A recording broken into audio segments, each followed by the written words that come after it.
Blog Talk Radio. Hello, everyone, and welcome to Gypsy Poet Radio here on blogtalkradio.com/gypsypoet. I am the Gypsy Poet, and I want to introduce you to a really amazing person who is actually part of an awesome movement, most people known as the Magic Bus, believe it or not. Oh, my goodness, and what a story and a half hour this is going to be. Ladies and gentlemen, please welcome the one and only fabulous Ken Babbs. Hello, are you with me? I'm with you, Gypsy Poet. I'm so glad to be going out over the air. And in my persona now is my bus name, the Intrepid Traveler Rides Again. Awesome is that. That is so amazing. So tell me a little bit about yourself and tell me your story. All right. Well, this morning when I woke up, the cow was out. And I have this milk cow now in my pasture because our daughter, Elizabeth, decided she wanted to have a milk cow and milk the cow and sell the milk. And what happened, she lives around the corner, so we get the milk cow all the time, and she shows up once a day to milk it. So tell me the story behind the Magic Bus. Well, the Magic Bus was bought by Ken Kesey in 1964 as a vehicle to take the merry band of pranksters to New York City for the publication party of Sometimes a Great Notion, Kesey's great novel, and also to take in the World Fair. But as we were doing that, we decided to film and tape the whole thing and make a movie of the pranksters all high on LSD, mingling with the people of America and also having our musical instruments out there and our ability to come on and, what would you say, objectify and also describe and be part of the scene. And with our leader, the greatest rapper, talker of them all, Neal Cassady, behind the wheel of the bus and also out front talking. Amazing. So tell me about the various different characters that were on this bus. Tell me a little bit about each one. All right, I'll do that. Well, of course, there was Kesey himself, the leader of the pack. His charisma, he had been, ever since he was at Stanford in the writing class there where we met in the graduate writing program. He drew people to him like moths to the proverbial fire, but instead of burning them, he would enlighten them. And so there were a group of us that over the years were pretty consistent. And therefore, we were the ones that were going on the bus trip. There was Kesey, of course, and myself, and Mike Hagan, who was a classmate of Kesey's at the University of Oregon. He was running the camera. George Walker, another University of Oregon graduate, he was known as highly visible because he always wore the brightest colors you could imagine, and he was also a good mechanic, so he'd be, as Kesey said, you were either on the bus or under the bus, as George was over there repairing it. And then we had Rod LeVert, the equipment hassler, who was our still photographer, just out of the Army, a second lieutenant. And then we had my brother, John Babbs, who had been teaching in Southern Oregon and wanted to take a summer vacation trip. We had Jane Burton, who was a philosophy major in the graduate school at Stanford and also a friend that had been gathering around with us. And she wanted to get to New York City because she had two friends that were leaving on a boat to England and wanted to see them before they left. There was Paula Sunston. Go ahead. I said amazing. Oh, yeah. Oh, I want to hear everybody that was on the bus. There you are, girl. Oh, I'm here. I've just been listening. Oh, okay. Well, hi. Who else is on the bus? Who else is on the bus? I want everyone. Okay. We're up to Paula Sunston, who was a University of Oregon student, and she ran into Chuck Kesey, Ken Kesey's brother up in Oregon, who had a creamery, and he was telling her about the trip. She says, I'll go there because I have a summer job working in Jack Dempsey's restaurant. So there's two more. And then finally coming through the gate, dressed flamboyantly in a bright green vest with a frayed hat on his head, a straw boater, babbling a mile a minute in arcane kind of religious stuff was Dale Kesey, Kesey's cousin, who was fiddler player, and he said he had to come along just to add some veracity to our attempts to make dismal music. Awesome. And last but not least, Neal Cassady, the famous Dean Moriarty of Kerouac's On the Road, the book, who had gotten to know Kesey, and Kesey wanted him to drive the bus because Neal's forte is driving and talking while driving and about driving. So that's the one I'm really interested in is Neal, because everybody seems to have written about Neal. I heard that even One Flew Over a Cuckoo's Nest was about Neal, and then On the Road was about Neal, and Howl was about Neal, and a lot of the acid Kool-Aid test is about Neal, so Neal must be a one crazy, amazing person. Tell me about Neal. All right, I will. And he had nothing to do with Cuckoo's Nest, because when Kesey wrote that, Neal was in San Quentin doing 2 years for 2 joints. He had already been busted once before, and he was at a party over in Berkeley, and he had to get to San Francisco by dawn for his job on the railroad. He was a brakeman on the railroad. And he says, I have 2 joints here. He says, would anybody give me a ride to my job over across the bay? And these 2 guys said, sure, we'll take it. And so they went over there, and he got out, and he says, thanks a bunch. And the driver says, what about those joints? And Kesey says, oh, yeah, here you go. Cassady says, here you go. And the guy says, you're under arrest. We're federal narcotics agents. So the poor guy did 2 years, and while Kesey was writing One Flew Over the Cuckoo's Nest, Neal was in jail. But he got out. So he wrote it while he was in jail? Kesey wasn't in jail. Cassady was in jail. Oh. Kesey went to jail later. Later, yeah. Yeah, later, after the bus trip. Oh, that was a different bus. Okay. Oh, yeah. Yeah, we're still in 1964. And Neal's been out of jail for a little bit, and he's lost his job on the railroad, of course, and his wife has divorced him, and he's working as a tire repairman in a tire place, a tire changer, repairman and all that. And so he says, I guess I can go. He says, it'll be within the 2 weeks my boss gives me for a vacation. And so, sure enough, he became the driver and would be cruising down the road talking all the time and up very late, did little sleeping unless we were stopped somewhere, and then he'd crash. And Kesey said, somebody's got to stay up with me all the time. He said, so that he's not talking to nobody, but he's talking to somebody. And also to keep him from talking himself out like a candle gets down the wick to the bottom and flutters out.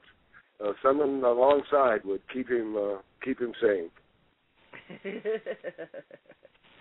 That's amazing. Oh, wow. So did you meet the guy that rode On the Road? Kerouac. When we finally got Manhattan, we called it, New York City, in the middle of June 1964, we were staying at this apartment that was a friend of ours. She knew the people that owned the apartment. They were in Europe, and so we got to stay there and park the bus down on the street. And the first night we were there, Cassady hooked up with Ginsberg, and the 2 of them went out and got Kerouac, and also Peter Orlovsky and Peter Orlovsky's brother Julius, who had been in the nut house for 14 years and just got out that day. And they all came to the apartment. And so we had a very, very, very great beat prankster get-together that night and merging of the cultures in a wonderful way that is on the string of America all the way from the beginnings and through Thoreau and Emerson and all the great writers, extolling the freedom of the expressions of artistics and dancing and art and writing and all the things that keep the spirit of America alive, free, no matter how you become beat down or how you become imprisoned or how you become under the laws and the rules of the people who try to keep controlling everybody. Can't do it. The spirit is too strong. That's awesome. That. It is. I'm glad to see you're still doing it. Yeah. Well, you got to do it till the day you die. That's the other point. Is you're only here for a short time, and you realize after a while there are no do-overs. When this you is it. When you fuck up, this goes down, but it doesn't mean you can't fall down and lie down and not get up and start all over again.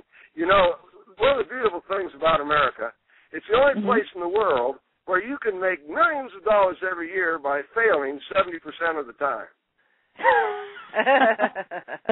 Oh my goodness! But money isn't really the thing, is it? It's a trip, right? It's all about the trip. It's not the destination; it's a trip. Yeah, but money is part of the trip. See, well, it'd be nice if I had money, but I've never really come across it.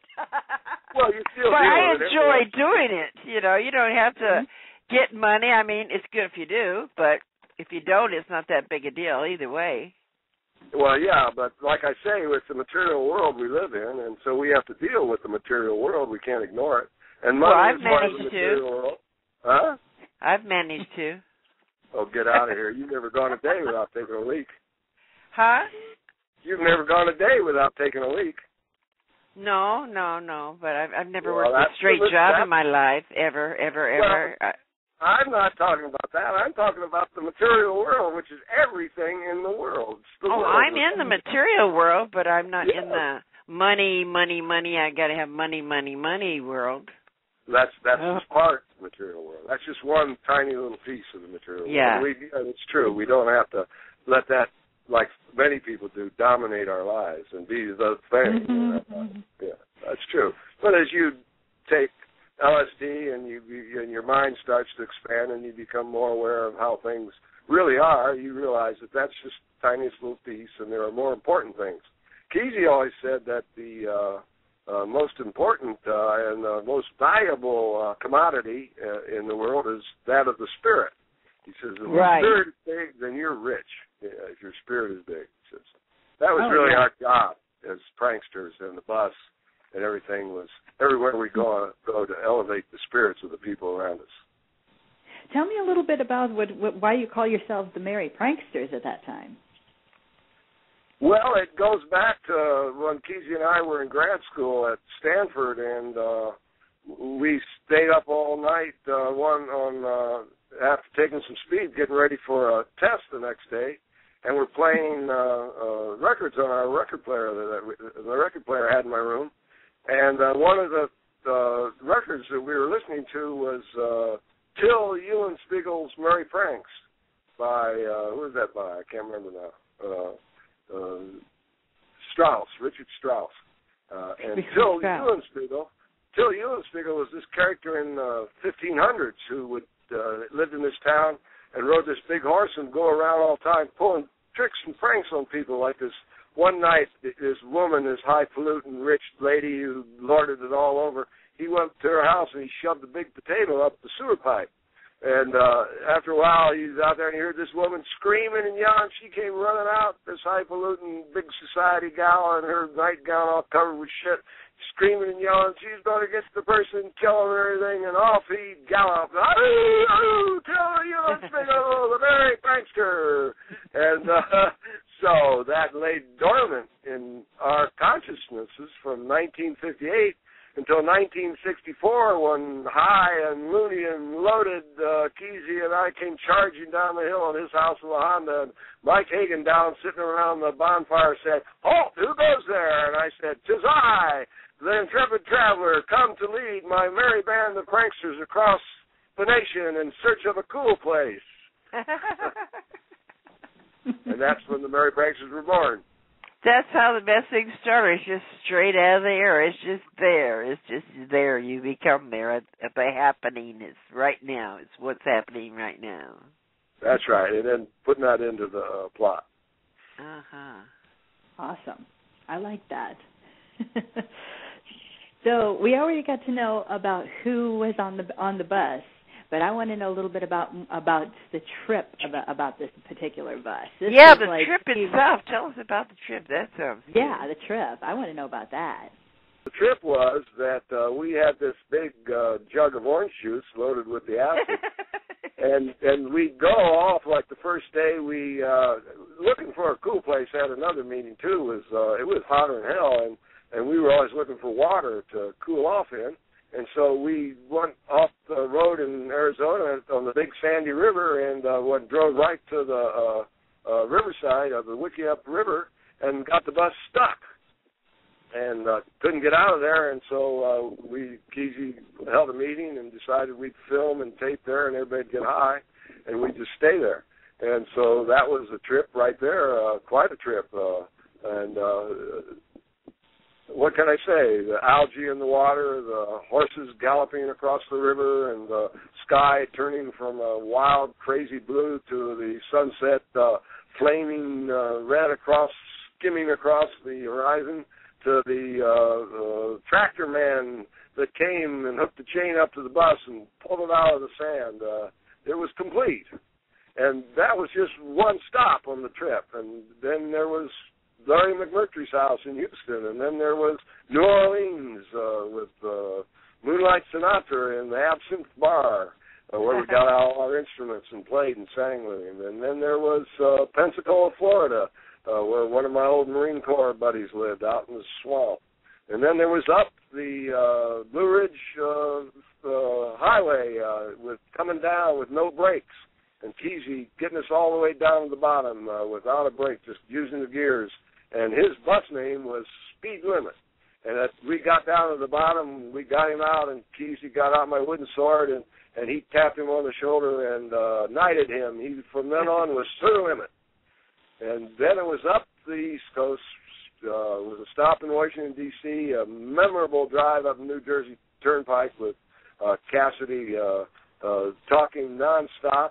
And then across the George Washington Bridge into finally Manhattan and to the apartment. And then up to Millbrook to Leary's place at If, and then back to the World's Fair, and then finally headed west and back home. What was Leary like? What was Timothy Leary like? I never met him. Timothy Leary is not only a saint, but a tremendous warrior, one of the top leaders of the whole psychedelic movement. In that he could adjust to any situation. He never copped to the cops, even though he did jail time. He was a brilliant man in his mind and a wit and a wonderful guy to be with. It's so much fun to get to know him and spend time with him, because when it all came down to it, he was just an ordinary guy that loved to hang around with ordinary people and just enjoy life to the fullest. He was tremendous. Yeah, aren't we lucky to be able to hang around with a bunch of artistic people, being a musician or an artist or a poet or whatever? It's so magical. It always has been, it always will be. Oh, yes, because your vibes begin to unite and collaborate. You bounce off of each other, so you create more, right? Yeah. Oh, yeah. Sure. It's like a cauldron where you get in there and you mix up something in there and something good comes out of it. Yeah, it's magic. I love it. Oh, yeah. That's why we always had tape recorders and video cameras, and still do when we get together, and still do the prankster thing. You know, the prankster thing is not doing anything that's prepared ahead of time. I'm that way.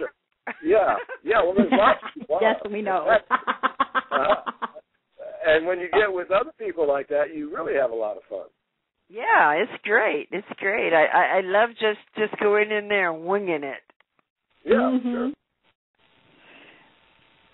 That's why her group is always called Girl, George, and the Dragons. Anybody she can drag on stage. Drag on giggles. Yeah, I drag them on stage and they all sing along with me. I write a new song every week, and I play at this club, and everybody in the club gets up and plays the music or sings back up, and they play whatever, and I write a new song every week. This week I wrote one about you, by the way. And last week I wrote one about Ginger Coyote. Whatever happened that week, but being the show is occupying so much of my life right now, the songs are about you guys. Well, I'll have to hear your song. I'll post it up on your site later on today. Okay, good. You'll like it. I got to tell you, though, having Girl George on the show has always been a lot of fun because with Girl George, I've learned quite a lot of things, and I've learned about so many awesome people. It's really amazing, believe it or not. I mean, I've been on literally it's a magical ride for me. So, I mean, I'm just having fun listening in and also corresponding with my guests and everything with the guests, and it's a really, really amazing half hour even for me. I wanted to ask you, Mr. Babbs here, you yourself, what do you like best about the memories of this magical trip? Well, the thing I like best about it is the things that happened, and what's really nice now, it'll be 50 years next year since it happened, and in that time, the whole thing has become a tremendous myth. And so many people are contributing to the myth. And the myth just grows and grows and grows. I mean, if all the people who said they had been on that bus when we went to New York were laid end to end, the line would go all the way to New York. And that's okay because that's part of the myth. And we were all on that bus in our mind, you know. Well, I know. That's the point. That's what makes even the ones that weren't born yet. Yeah, absolutely. Even the ones today that are still getting on the bus and adding to the myth. And because the myth will grow and grow and grow, and thousands of years from now, the myth that has grown so big will finally be worn down, and all the extras and all the detritus will have washed away over the centuries.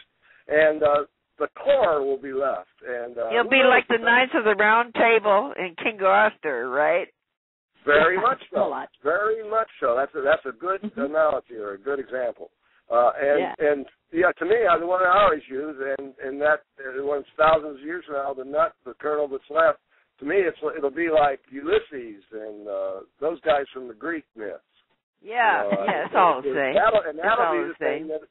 Adventure, another adventure. Yes, exactly. Just like the Odyssey and the Iliad, which obviously is based off the Trojan War, but we're not going to go there. I know. Like this. What a history this is for me. Yeah, well, see, that's what we're doing now because it's going out live and it's going to be archived and people will be able to access and do it. This is adding to the myth. Oh, exactly. Well, that's my whole purpose of doing this radio show is collecting all the people that I have known over the years and around the world and collecting them and getting their stories, you know, because I've met some amazing people, and you're one of the most amazing ones we've ever come across. Oh, get out of here. You are. All right, flattery will get you everywhere. No, it's true. I don't lie. Well, no. I bullshit, but I don't lie. No, I really am very, very glad we got you. I had to really work at getting you. The rest of them were easy. You were hard. I had to go through for friends of friends of friends of friends to get to you. So I'm really glad we got you. Yeah, me too. It's been nice getting to know you and seeing all the stuff you do. I'm writing a book now. I'm deep into it. It's called Cronies.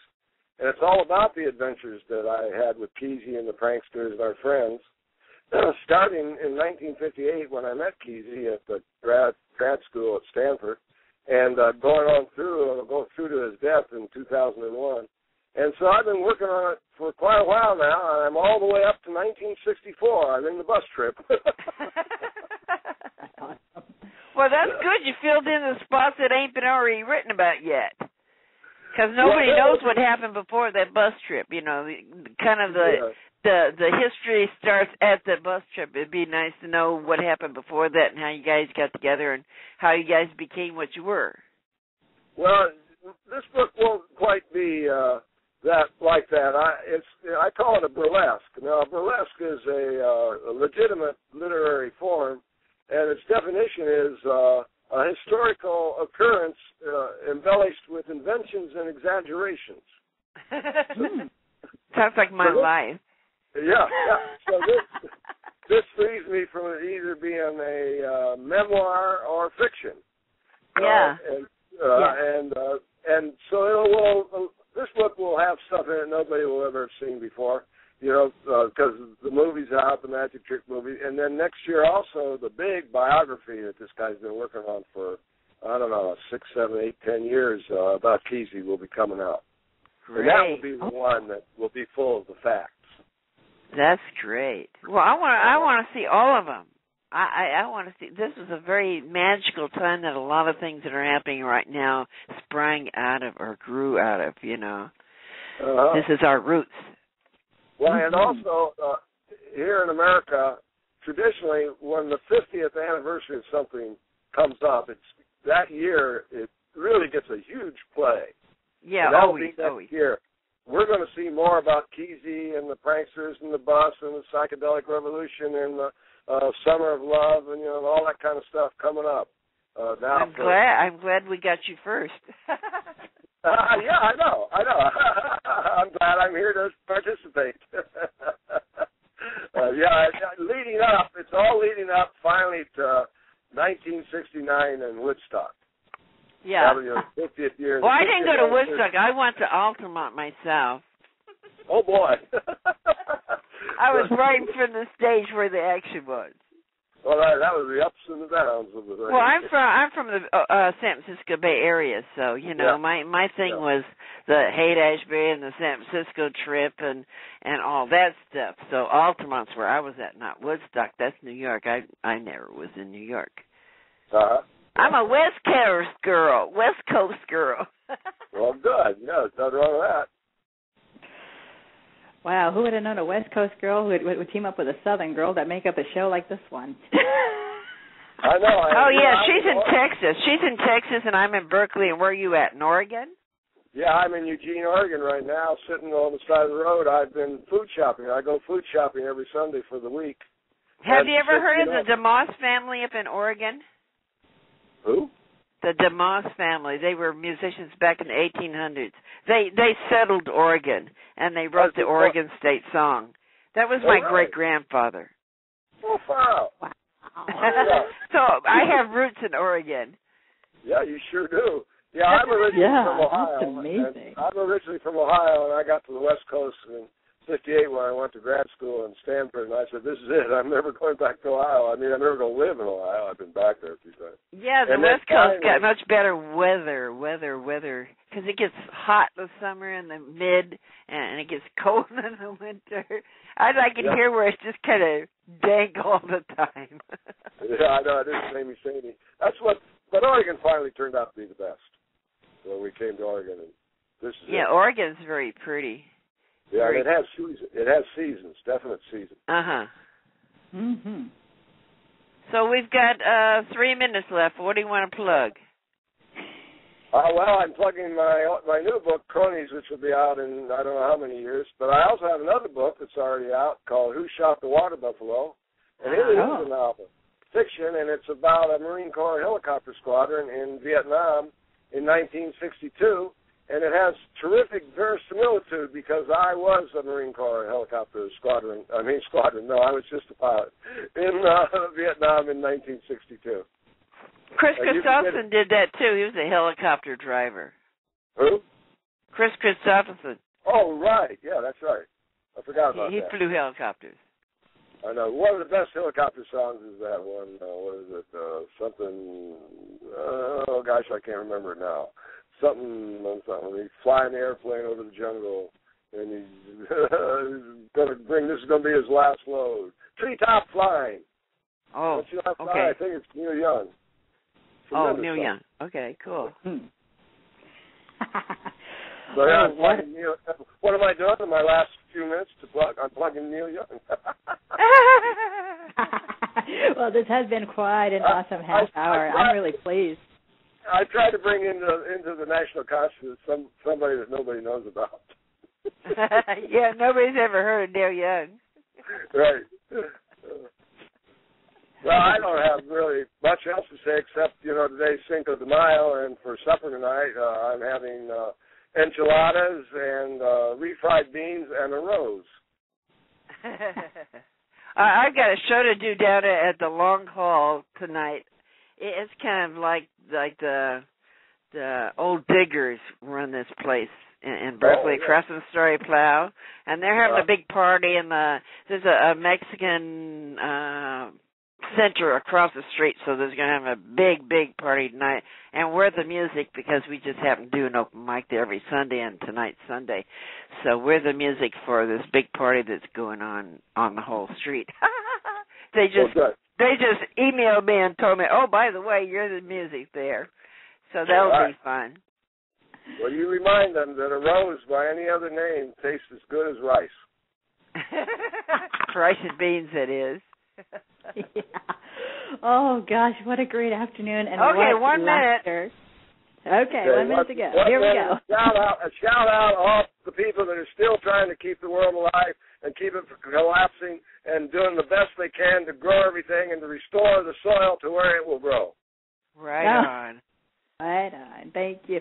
Ladies and gentlemen, listening in on Gypsy Poet Radio here this afternoon with Girl George and myself, the Gypsy Poet, and we are with the one and only Ken Babbs of the fabulous Magic Bus. Please look it up on Facebook. It is spelled MAJIC, which is the Magic Bus, MAJIC, the Magic Bus. Please listen in and also take notes on this particular episode because it's got a lot of good history in it. I hope that you enjoy listening in. And those of you on the West Coast, a big shout-out and big love to you, especially Girl George, the wacky, the fabulous, the funny Girl George. Thank you so much for calling in. I am so happy to have had both of you on the show this afternoon. Oh, my goodness, what a blast it was. This is the Gypsy Poet signing off with Girl George saying adios. And Ken Babbs. Bye-bye. And Babbs. Ciao. Yes, Ken Babbs saying adios for now. Ciao, ciao, ciao. Ciao. There was that total improv thing that everybody was trying to mesh. And then every time that somebody went off the mesh, they found themselves caught out in the loop where they had to find their way back in. And the charts in those days were terrible. I mean, they'd show big storms ahead. They'd show monsters in the sea. You didn't know whether you were ever going to get back again. And meanwhile, the affair was still going on. And everybody was rapping and talking every moment they could and trying to get it to come out like it made some kind of sense.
Fall down, ran out of breath. Shouldn't have run that big this morning. It did me in. I was up too early. I had some coffee. I thought it'd keep me going. But I got to 2.5 kilometer mile, and that was it. I mean, I was done in. And then I came along, and there was these musicians, these crazy musicians, and they were playing dumb things. They were playing things like mandolins and accordions and singing. And there was a usual goddamn guitar. We haven't had enough goddamn guitars. I think we've heard every lick on every guitar except for right now. Right now, the mesh is forming. Every once in a while it hits together, and the spontaneity becomes a totality.